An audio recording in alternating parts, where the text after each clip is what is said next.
Yo, is Mr. Jeffs. And where my glasses at? There they are. Where's my hat at? There it is. Pearl necklace. Oh, fuck. Hold on. Miscellaneous. Alright. So, anywho, um, many things I want to say right now. I can't really say a lot. I'm very at a loss for words. Literally at a loss for words, I guess, or however you want to call it. And sometimes I talk like that, just to talk like that for funsies. And I'm just giving you an introduction. These are all really light introductions into how I move, just so you get a better understanding of why I do things. And it doesn't seem, I don't know, I'm just expressing. I sometimes like explaining why I do things, so that maybe it'll make you feel more comfortable to do what you feel like doing. Anyways, concepts I want to touch upon today. Threefold in nature, maybe more things will pop up, but there's three specific things I want to get to. First thing is, the concept of ego death, I think, is very troublesome within our society, as it elicits the concept of like, once you do something, or once one thing happens, everything is good, everything is fixed, and everything is fine on the basis of that one thing happening. But ego death is like, I think ego death is actually very simple. It can happen without a psychedelic, without a crazy. And when you think about ego death, right?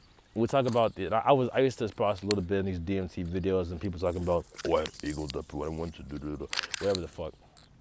But they always say it's very challenging, and it feels like you're melting away, and it feels like it's very uncomfortable, and that you're within the essence of everything, and you realize you are nothing or something, and that's an ego death. I don't think that is, well, I don't know shit. But what I do, I don't know anything about how, given the vastness of life and what has opened up in the recent days, I can't really say many things about anything absolutely. I don't know if absolutes are even a thing. Whatever I'm trying to get at, the point that I'm trying to get at here is that I think the concept of ego death isn't about a crazy, visceral, physical experience where you feel yourself being ripped out of your very body and almost out of your skin to make you feel like you just are nothing, and that's the point of the experience. In a certain humbling sense, it is a humbling venture in nature, but I don't think it has to be anything that is like too much, or definitely not a visceral physical experience, right? What it is, and this is just one way that I'll pose it. Maybe I'll make a whole other video where I talk about the same topic in 30 years where it'll be different. But what I feel like it is now is it's very simple. For me, what I think the concept of ego death could be is, what the fuck am I seeing right now? Niggas tripping. Anyways, the concept of ego death to me right now, what I could see it to be as, or what I think it is, maybe, potentially, just something that comes to mind to say that might be helpful. And I speak in this way because I changed, and this feels, like there was something I was getting onto, and I'll just let it come out. But it's like a very simple concept of like just admitting that you're wrong, that you could be wrong, not even that you're wrong, but it's opening up the possibility of being wrong, to that you could be wrong about something, opening up your mind to that possibility. I could be wrong. When you open up your mind to that possibility and allow it to be what it is as the truth, that's ego death. You kill all the ego is. Maybe the best example of it is like when you're arguing with someone and it becomes clear that you've brought up a point that destroys what they were saying, and they can't accept that, and they keep saying but this and that, and bringing up points that have nothing to do with anything that is being said, and it's only for the furtherance of them just not wanting to feel like they're wrong, like a kid or something, or whatever the hell. But the point is that that's the best example of it that I can think of right now. Just like when someone's like clearly wrong and they know they're wrong, but they won't because they have that thing in their mind about them having to be right about everything. And if they let that go, life gets very scary for them. That's ego. Allowing yourself to think that you are right about everything, and that there is nothing that you are wrong about, and that you're just gonna go through life and get everything right the first time, or that even that you'll reach the right conclusion alone about everything. That you are the arbiter, that you know everything, that you're the one, that you know what it is and nobody else knows what it is and everybody has to listen to you. That is ego to me. And to kill that ego is very simple. It's to acknowledge the concept you could be wrong. Not even necessarily to acknowledge the concept of you being wrong, but to acknowledge the potentiality of it being so. Because it's not about saying I'm wrong. That's not ego death. It's about being like, okay, I've been wrong, or I could be wrong, or something, maybe at the very least, other perspectives are valuable as well. But we have this concept in nature or in society of it being ego death being this crazy, visceral thing that feels like it has to happen for you to level up spiritually, right? It's not about, to me, it's not about leveling up spiritually. You always are where you're supposed to be. Leveling up implies in a way that there's something to do that's more than what you're already doing. Like you have to do, like level up, like do a thing, but it really is just living life being yourself. And the way in which you matriculate through the universe and the places you find yourself are all perfectly lined up through your choice, not any predestined thing to be exactly as they should be when they unfold. You basically just let experiences happen as they do. But basically, when we introduce the concept of ego death properly, when it is introduced properly, and it's not made out to be this crazy visceral thing that is, in many cases, seems to be only achievable through psychedelics, it's much less scary. And it's just a concept, and it's not a big thing. It's just admit you could be wrong. And then now, for some people who won't let go of that, it becomes a very big thing because you create more embarrassing moments. Those embarrassing moments are meant to only teach you that you don't lie to yourself. That's it. It's not life being mean to you. It's not that the nature of everything is bad when you get embarrassed.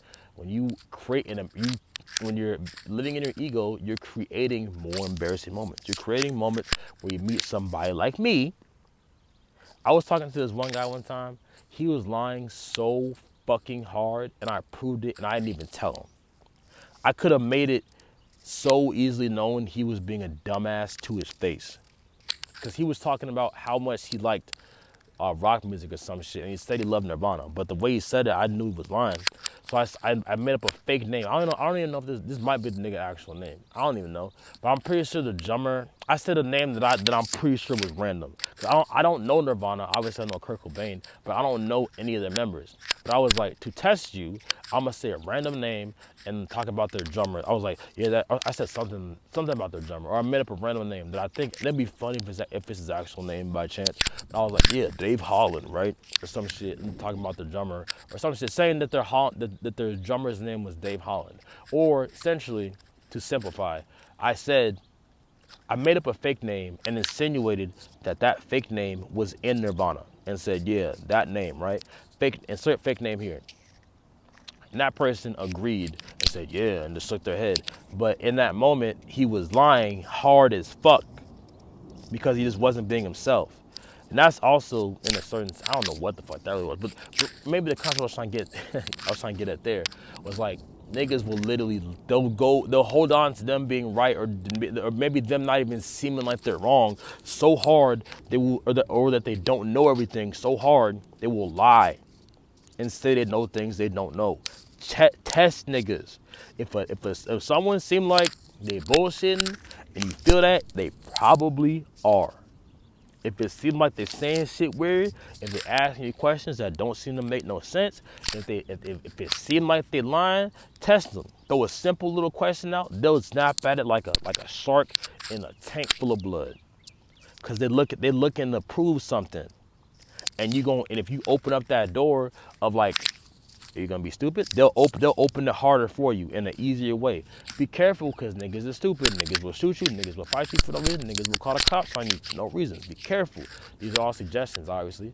But like, basically, yeah, test niggas, bro. See if they still got that ego in them. See if they want, because like, it's the most humble thing you can do to admit when you're wrong. When you're talking with somebody, especially in a heated argument, if you could calm your little ego down and be like, I'm wrong. That's very admirable. But sometimes we get hot because we think right about something. But especially if it's around a certain topic. But you got to be able to holster that and accept that another perspective could be trying to teach you some shit you needed to know. So yeah, ego death to me is not a big thing. It's a very simple thing that can be achieved by anybody by just thinking a little bit and being like, I could be wrong. Now, the degree to which that happens is your choice, but it's a very simple thing to me. First thing. So, second thing is this concept of hell we talk about here. And I feel like a lot of people are scared of going to hell or think the world's going to hell in the handbasket, whatever the fuck you want to call it, or that there's something that is an eternal damnation spot. Now, I don't know for how much time I have, but listen, the concept of hell, from my perspective, I think comes pretty much because in actual spirituality, the concept of eternal damnation is not espoused in. It's more so that your soul is going through a journey and will go through multiple lifetimes until it learns what it has to learn. It is never, not that I've really heard, that your soul may go to a place of eternal damnation where it will experience ridiculous fears and fire lakes and shit forever. That seems like some dumb man shit, to be honest, and there's no point in doing that. When you really think about it, and it's like I could go through it, but I damn near just fuck. Okay, hold on. So I'm gonna get close to this. Do it if I want. So for a second, if you are scared of hell, this might help you.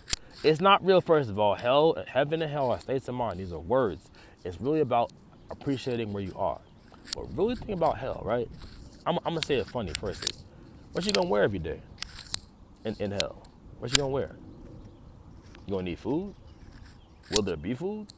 What's the point of it? What are we doing? What is a day like in hell? Think about that, right? What's a day like in hell? They talk about these fire lakes and shit. So you really gonna tell me that this is gonna be? Think about 10,000 years. Fuck infinity years, which is what eternity means. Think about 10,000 years in a fire lake. Why the fuck am I in a fire lake for 10,000 years, dying every day, my nigga? For what? Think about the logistics of that. I'm gonna just be naked. Am I gonna be naked? Is my dick gonna be swinging?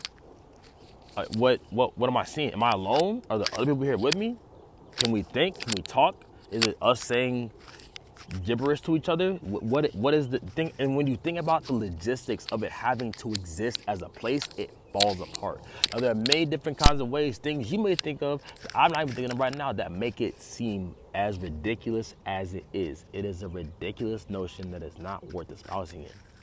If you even go a little further with it, think about it. Even the dumbest, evilest, bitchiest asses of assholes, after not even 1,000 years, after 1 year in a fire lake where you feel the full wrath of God, which in infinity, which will be quite hard and could hit you like a sack of bricks in a millisecond, and you feeling that every millisecond for a whole year, knowing you can't do nothing but take it.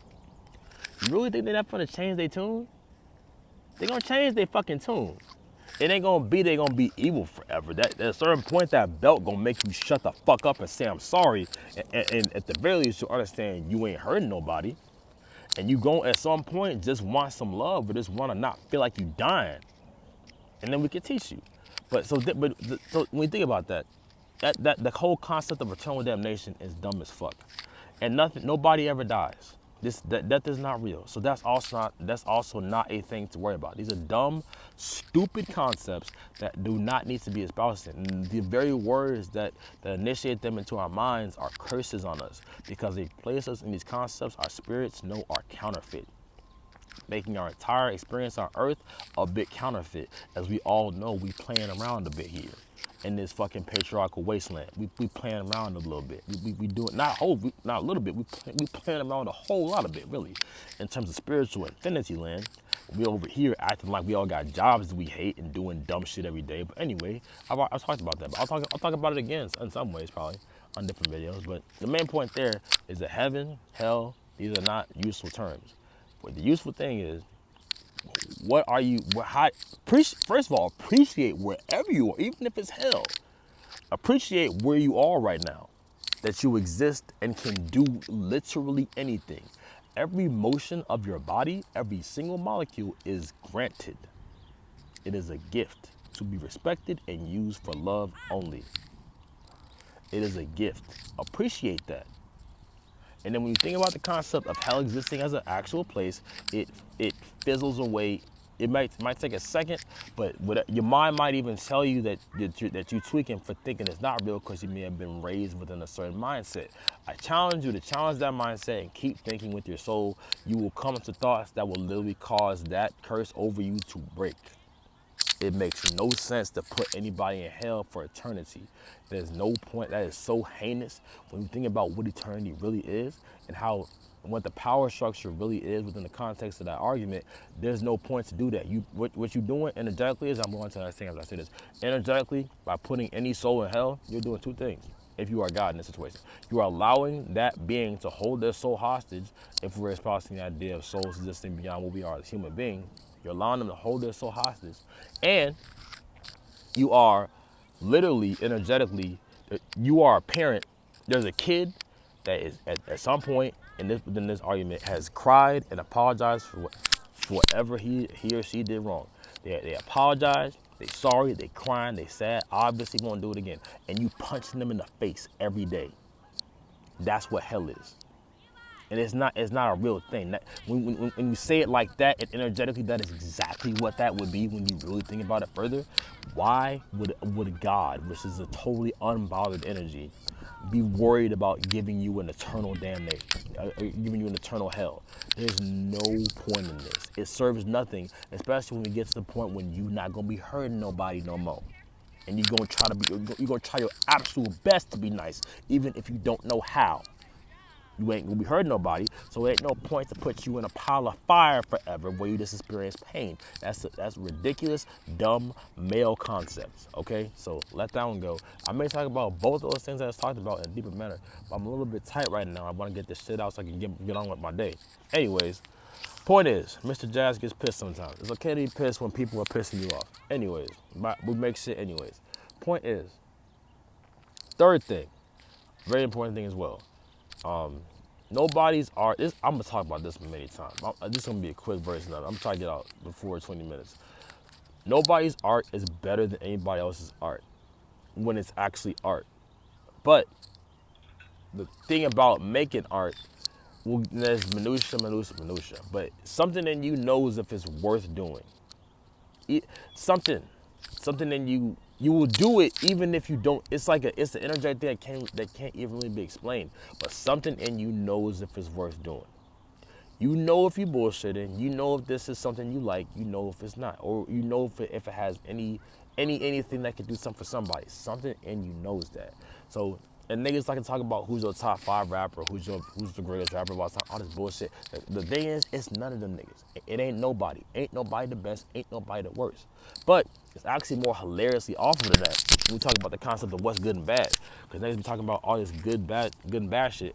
It don't matter. The Mona Lisa is on the same level as a doodle drawing by a 2-year-old in terms of art. The concept is joy through expressive creation. That's the concept. Joy through truthful expressive creation in some way. Whatever it manifests as or how perfect or picturesque it looks does not pertain to the quality of it, to the individual. There's no such thing. I will debate anybody on this. There is no such thing as objectively good art. What I should say is there's no such thing as objective art that can be enjoyed by everybody in the same way. There's no, or maybe the better way to say it, because these words get stupid, is objectivity really has no place in art, because it's a pointless concept in art. It does nothing but seek to belittle some and big up others. To say that this song, because it is this song and everybody likes it, is better than your song. That's all it's saying. But in actuality, it's not any of that. It's a very simple concept. The only people that have a bad song know it. They know it. They're the only ones that know it damn near. Energetically. It might be that weird. When you're an artist, you know what I'm saying.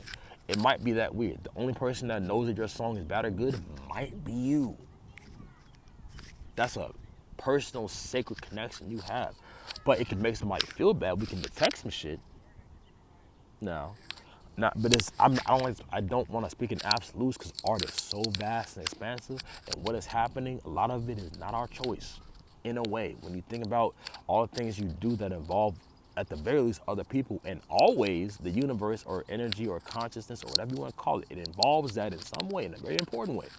But basically, nobody's art is better than anybody else's art. Everybody's at the same level.